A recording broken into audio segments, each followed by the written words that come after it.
Donc la petite intervention qu'on va vous faire ici, elle prend un appui, on va dire, on va se projeter sur le terrain directement.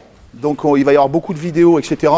Donc l'idée, c'est d'avoir une réflexion sur ce dont parlait Nathalie précédemment aussi, sur l'enseignement technique et les formes que peuvent prendre, que doit prendre ou peut prendre l'enseignement technique en EPS. Donc c'est une vraie réflexion, alors à la fois sur la forme, comme Nathalie l'avait précisé précédemment, ou au plan fonctionnel. Et on va voir finalement que la séparation entre forme et fonctionnel, elle est parfois difficile à faire, et en tout cas, elle ne peut pas amener un jugement de valeur. C'est-à-dire qu'en éducation physique, il est classique de dire que l'enseignement sur la forme est quelque chose d'extrêmement préjudiciable et qui n'a pas de sens. Or, parfois, évidemment, quand un enseignant agit sur la forme, évidemment, il y a des consignes aussi sur le fonctionnel. Évidemment, au terme de sa situation, il y a un investissement fonctionnel de l'élève. Donc, ça veut dire que finalement, ce n'est pas aussi simple. Et ce qu'on peut appeler technicisme, finalement, à un moment donné, ne se réduit pas au technicisme. Et il y a toujours d'autres dimensions. Deuxième élément, c'est par rapport aussi à ce que disait Nathalie, sur les aspects cinématiques et cinétiques. Donc, les paramètres spatio-temporels et au plan cinétique, la création de force. Évidemment, quelqu'un qui serait sur la forme, il serait plutôt sur des paramètres cinématiques, spatio-temporels. Mais évidemment, pour créer des forces, c'est-à-dire les paramètres cinétiques, il faut agir aussi sur des paramètres de vitesse, donc cinématiques. Ça veut dire que finalement, la séparation entre forme et fonctionnel, finalement, elle est quand même très compliquée à faire à certains moments. Et donc, je vous déculpabilise si parfois vous mettez en œuvre des démarches technicistes. Nous, c'est ce qu'on a pu beaucoup constater en natation. C'est-à-dire que globalement, les enseignants sont sur des paramètres spatiaux, de positionnement de la main, etc. Très rarement sur des paramètres temporels, et encore moins sur les effets, finalement, des actions qu'ils sont en train de générer. Donc, je me rappelle d'un vieux prof qui me parlait de pédagogie des effets à l'époque. Ça ne m'avait pas tilté. Au fil de ma carrière, je me suis aperçu qu'en effet, la pédagogie des effets, c'était finalement les effets qu'ont les actions qu'on crée sur finalement l'action à venir. Juste par rapport à la commande que nous a passée Stéphane, aborder l'apprentissage par corps dans le cadre du CA1, alors plus spécifiquement en natation, avec un public difficile. Donc une commande un peu complexe. Alors, sur la définition du public difficile, donc on en a un petit peu discuté de par notre expérience avec Serge. Et sur l'enseignement de la natation, nous on a fait le constat, empirique, on est bien d'accord, que les élèves dits public difficile s'inscrivaient dans une pratique de la natation qui était une pratique souvent très connotée d'un point de vue de la représentation culturelle, ce qui pouvait se traduire par soit un très grand investissement, mais d'une durée très courte, parce que très compliqué pour eux à gérer d'un point de vue technique, d'un point de vue énergétique, etc. Ou alors une méconnaissance complète de ce que peut être la natation, entre guillemets, dans le champ d'apprentissage numéro 1. Voilà, donc le public est, je dirais, un petit peu particulier par rapport à ça. Et donc le fondement Donc une absence de culture de l'eau, en quelque sorte. Hein. Voilà. Le fondement de notre intervention, ça va être d'essayer de dépasser les indicateurs qu'on utilise tous les jours auprès des élèves, des indicateurs chiffrés, des indicateurs qui renseignent les élèves sur la fonction de ce qu'on leur fait faire, etc. Vous savez, les fameux tableaux où on compte le nombre de coups de bras en fonction de la distance, avec des temps, etc. C'est-à-dire que quasiment, ça serait les chiffres à un moment donné qui agiraient comme inducteurs sur la transformation des élèves. Sauf que ce n'est pas tout à fait comme ça que ça se passe in vivo, de manière heuristique sur le terrain. Donc là, on vous a mis globalement les compétences attendues en natation en C1. Donc là aussi, sur les compétences attendues, ça donnait lieu à des dérives. C'est-à-dire que tout à l'heure, David disait, alors C1 ou CP1, peu importe, un C1, c'est performer. Performer, oui, mais performer, c'est pas apprendre. Et donc on constate, nous, que globalement, quand beaucoup de collègues sont en CA1, leur situation, elle s'effectue sous contrainte temporelle. Donc évidemment, si on utilise les fameuses théories de l'apprentissage, FITS et autres, on se rend compte qu'évidemment, travailler sous contrainte temporelle, quand on veut apprendre une habileté motrice assez fine, c'est impossible. Donc ça veut dire qu'évidemment, dans l'apprentissage, il va falloir ralentir. Et pourtant, c'est antinomique avec l'intitulé de la CA1 qui était performer, ou réaliser une performance. Évidemment chronométré. Donc nous, c'est ce qu'on constate. Donc le premier élément, c'est évidemment de ralentir la réalisation. On verra à quelles conditions, évidemment. Alors, par rapport à cette vitesse d'exécution, la représentation des élèves, qu'ils soient difficiles ou non, dans le cadre du champ d'apprentissage numéro 1, révèle très fréquemment une volonté des élèves d'être à vitesse maximale. C'est-à-dire que quel que soit ce qu'on va leur proposer dans une leçon en natation, on fait le constat que dès lors où on les confronte à cette logique de performance, ils se remettent globalement dans une vitesse maximale. Ce qui va donc avoir des effets parfois positif, mais aussi parfois négatif, Majoritairement sur négatif. les acquisitions qu'on veut qu'ils puissent faire d'un point de vue des fonctions techniques, mais aussi de la forme technique. Deuxième élément, c'est qu'évidemment, on n'apprend pas en reproduisant systématiquement des techniques globales de nage. Alors systématiquement, pourquoi on a mis systématiquement? Parce que évidemment, parfois, on est obligé de passer par un apprentissage dit techniciste. Je défie quiconque d'apprendre le ciseau de brasse à un élève en l'expliquant ou en posant des situations de problème. C'est quasiment impossible. Donc ça veut dire qu'à partir de ce moment-là, on a deux solutions. Soit finalement on évite le ciseau de brasse, c'est ce qui se passe même chez les MNS actuellement, les professionnels de l'eau. Soit on décide en effet de rentrer dans une vision techniciste, mais en y adjoignant un sens, on va dire, proprioceptif, extéroceptif et proprioceptif. Donc en utilisant finalement les sensations, les postures, etc. Donc on peut se référer à Paillard ou à d'autres, hein, pour à un moment donné construire le ciseau de brasse. Donc ça veut dire qu'à un moment donné, la forme, elle n'est pas forcément négative. Le travail sur la forme n'est pas négatif, évidemment dans certains cas, parce qu'à un moment donné, évidemment, les situations de problème, elles ne permettent pas de résoudre ou de répondre à toute la complexité motrice. Et c'est là qu'est la difficulté aussi en EPS.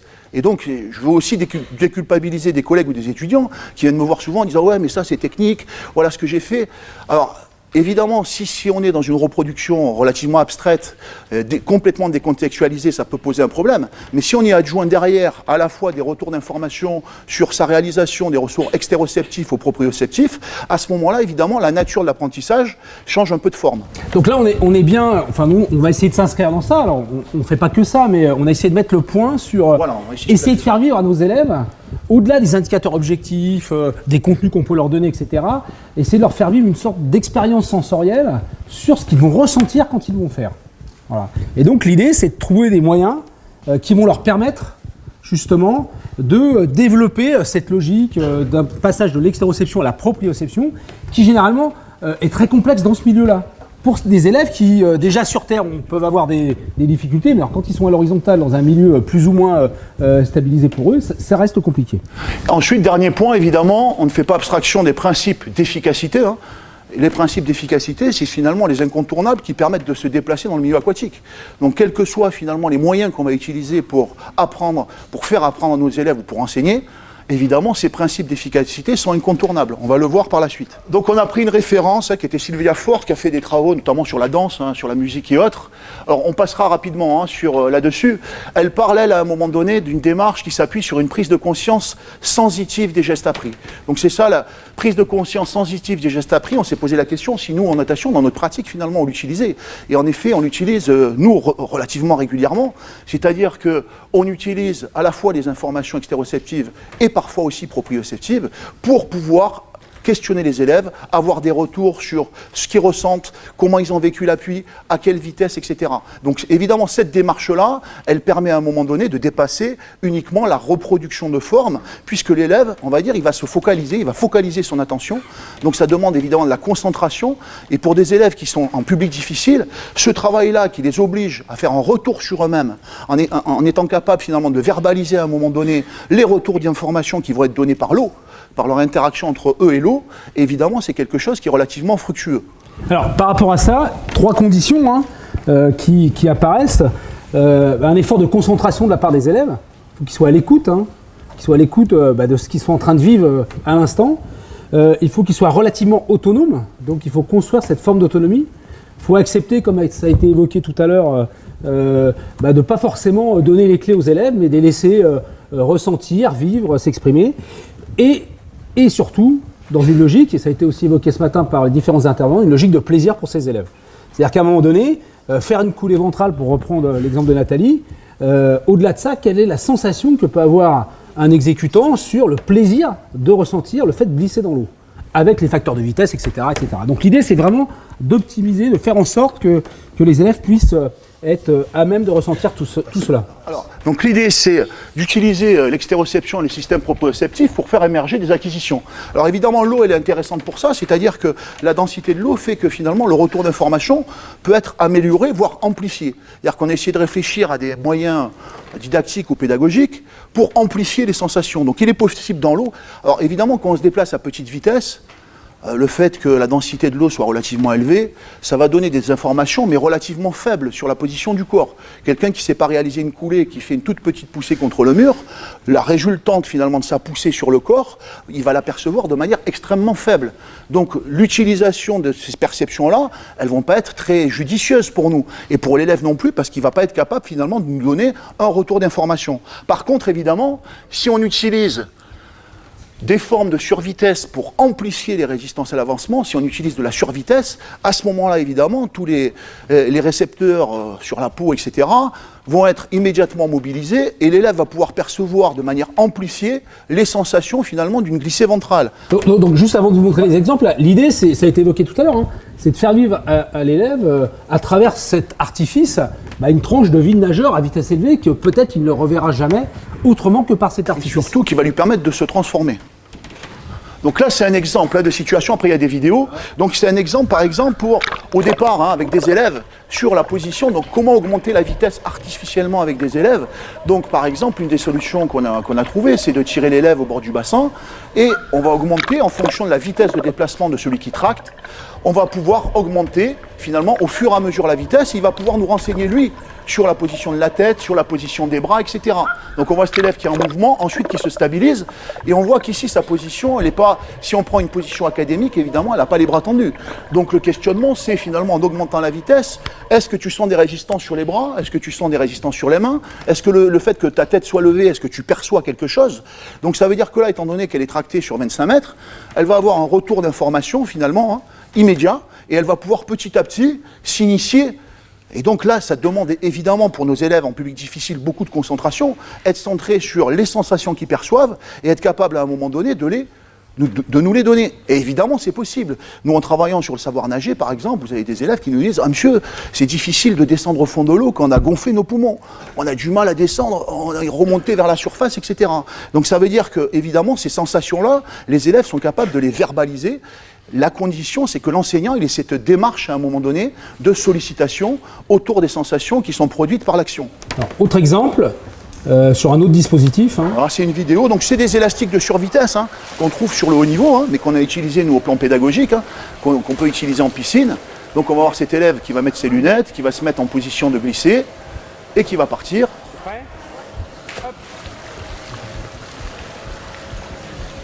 Voilà, donc on voit la grosse vague qu'il y a devant, le positionnement il n'est pas parfait, etc.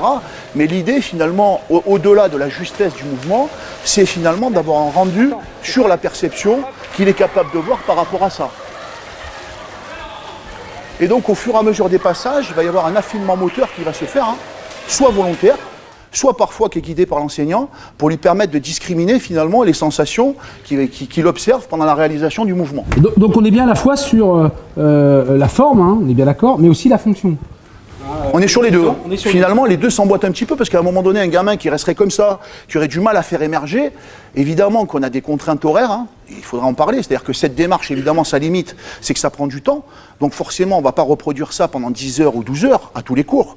On est obligé de faire des tranches par séance, des moments d'intervention, mais ça veut dire que finalement, cet élève, on voit souvent, qui se transforme même naturellement. Alors, autre exemple. Alors là, c'est l'utilisation du plongeon, donc. Évidemment, pour discriminer, alors là on voit, il ouvre les bras, il s'arrête immédiatement. Donc évidemment, si vous faites ça sur une poussée contre le mur en coulée ventrale, la poussée elle n'est pas forte, le gamin il va écarter les bras, les sensations qu'il va ressentir, elles seront relativement moyennes. Par contre, si rapidement, dès la 6e, on s'engage au travail du départ plongé, évidemment, les sensations qu'on va ressentir derrière en augmentant la vitesse, ça va augmenter les retours d'information et donc là, les élèves vont être capables de verbaliser et de discriminer les résistances à l'avancement. Alors, autre exemple, mais cette fois-ci dans une logique plus transformée. Là, c'est une logique davantage transformée, même si on n'est pas sur de l'excellence. Alors, je ne sais pas si on voit bien. Voilà. Donc, on voit que la tête est devant. Donc là, le questionnement de l'enseignant, c'est finalement, où est-ce que tu sens des résistances au moment du plongeon? Où est-ce qu'à un moment donné, tu sens que ça freine? Donc, ça veut dire qu'il y a une attitude interne de l'élève qu'on n'a pas habituellement. C'est-à-dire qu'habituellement, il fait un plongeon, il fait ça glisser, il sort. On lui dit, ben voilà, tu es allé là, mais mets un petit peu tes bras, mets un petit peu ta tête. Mais ce n'est pas relié à un moment donné aux sensations perçues par l'élève. Alors, la focale qu'on fait là sur ce type de situation, elle nous paraît essentielle parce que quand on remet les élèves en situation de performance, on a très souvent fait le constat que quand ça s'était pas construit, on retombait C'est ça. dans des schémas où nager vite, c'est tourner les bras, point. C'est ça, il y a des élèves qui vous font des belles coulées ventrales quand vous faites des situations, lorsqu'ils sont en situation après de performance. Évidemment, comme ils n'ont pas perçu l'intérêt, à un moment donné du travail de coulée, au bout de 2 coulées réalisées, ils recommencent à lever la tête, à écarter les bras. Pour nous, ça nous paraît incompréhensible, mais quand on questionne l'élève, finalement, il n'a pas trop d'avis par rapport à ça. C'est-à-dire qu'il n'a pas compris le sens et l'utilité d'avoir une position hydrodynamique pendant la coulée. Alors, autre exemple cette fois-ci, combiné avec donc une poussée bras. Alors là, c'était pour sentir à un moment donné, on pourrait le faire aussi avec un élastique de survitesse. Donc le positionnement avec bras devant, avec une poussée. Donc là, on l'a fait avec une poussée contre le mur, on le pratique aussi avec l'élastique. C'est-à-dire quelle position adopter? Est-ce qu'il faut avoir les épaules comme ça? Ou est-ce qu'il faut avoir un roulé des épaules pour sentir moins la résistance de l'eau? Donc là aussi, ça permet de discriminer. Donc on voit bien qu'on est à la fois sur du fonctionnel et aussi du formel, parce qu'in fine, on veut bien qu'ils aient une position qui soit la plus efficiente possible.